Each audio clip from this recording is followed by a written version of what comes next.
Selamat siang Tribuners, jumpa lagi bersama saya Mutiara dalam tayangan Breaking News di Tribun Lampung.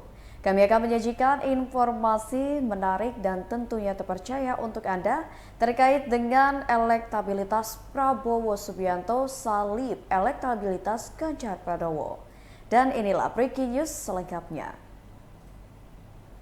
Lembaga Survei Indikator Politik Indonesia merilis hasil survei terbaru yang menunjukkan elektabilitas calon presiden dan Ketua Umum Partai Gerindra Prabowo Subianto menyalip Gubernur Jawa Tengah Ganjar Pranowo yang diusung PDIP. Sementara di sisi lain, mantan Gubernur Jakarta Anies Baswedan kian merosot.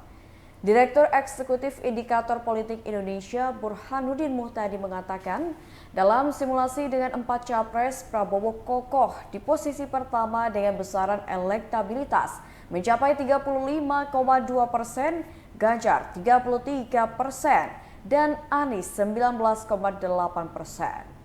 Saat simulasi 3 calon, nama Prabowo tetap di posisi teratas dan nama Anies tidak masuk. Hasilnya Prabowo 47,6%, Ganjar 36,1%, dan Airlangga di posisi terendah 3,5%. Setiga nama dengan salah satunya Anies, posisi elektabilitas tidak berubah. Prabowo masih di atas dengan 38,6%, Ganjar 34,2%, dan Anies 18,9%. Menurut Burhanuddin, tren naiknya elektabilitas Prabowo didorong oleh tingkat kepuasan terhadap kinerja Presiden Joko Widodo atau Jokowi yang tinggi di masa akhir pemerintahannya, di mana Prabowo adalah Menteri Pertahanan di Kabinet Jokowi. Periode survei ini pun dilakukan pada 26 hingga 30 Mei 2023 lalu dengan pemilihan sampel melalui metode RRD atau Random Digit Dialing, yakni teknik memilih sampel melalui proses nomor telepon secara acak dengan sampel sebanyak 1.230 responden. Seperti diketahui, relawan Presiden Joko Widodo dihadapkan pada perbedaan arah dukungan bakal Capres 2024. Nama Prabowo Subianto dan Ganjar Pranowo menjadi dua bakal capres yang sudah dideklarasikan sejumlah pendukung Jokowi. Padahal Jokowi berulang kali meminta agar tidak gerusa-gerusu alias terburu-buru dalam memilih capres yang didukung. Analis politik sekaligus CEO and founder Foxpol Center Research and Consulting, Pangi Syarwi Candiago, menilai relawan Jokowi saat ini berbeda dengan relawan pada Pilpres 2014 dan 2019 lalu. Menurut Pangi, relawan saat ini ingin dilabatkan. Pangi menilai, relawan memiliki prinsip untuk mendukung siapa yang menang. Sedangkan saat ini baik Prabowo Subianto serta Ganjar Pranowo saling salib menyalip dalam hasil survei.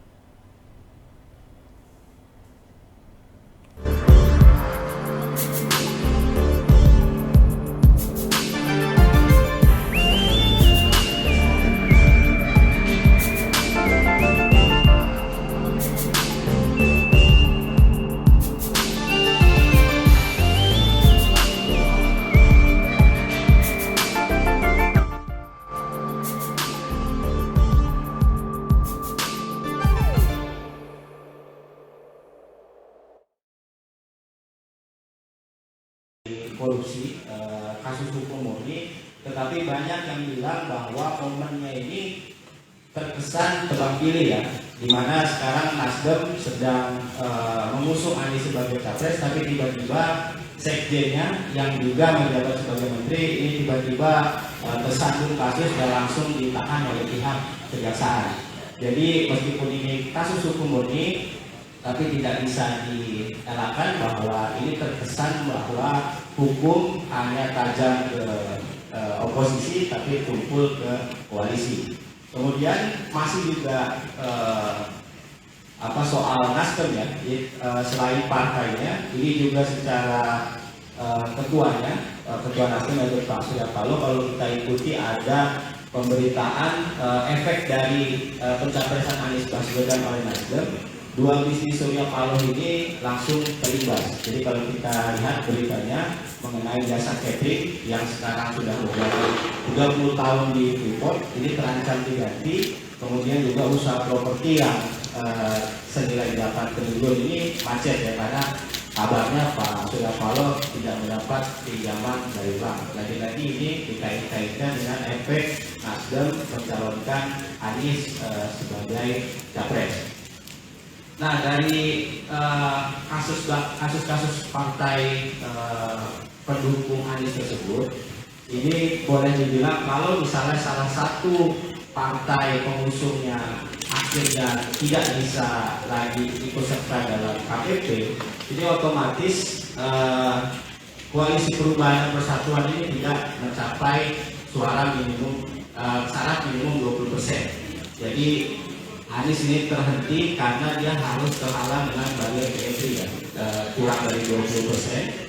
Pertama di sini kita lihat untuk Nasdem dengan jumlah kursi yang 59 kursi di DPR dengan persentase suara 10,26%. Kemudian Demokrat dengan jumlah kursi yang 54 kursi dan persentase suara 9,39%. Kemudian PKS dengan 50 kursi dan persentasenya 8,7%, sehingga jumlah dari kursi koalisi perubahan dan persatuan ini 153 kursi di DPR dengan persentase sebanyak 28,35%.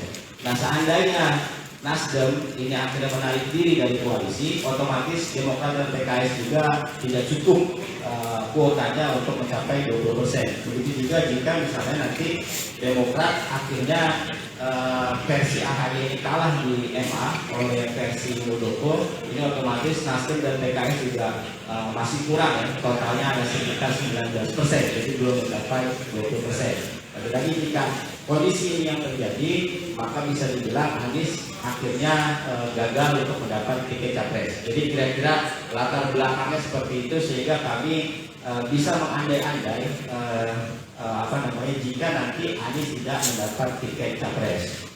Nah, kemudian apa yang terjadi jika kondisi partai persatuan dan partai perubahan dan persatuan ini tidak mencapai 20%? Otomatis hanya akan ada dua calon, yaitu Pak Prabowo Subianto ini head to head dengan Ganjar Pranowo.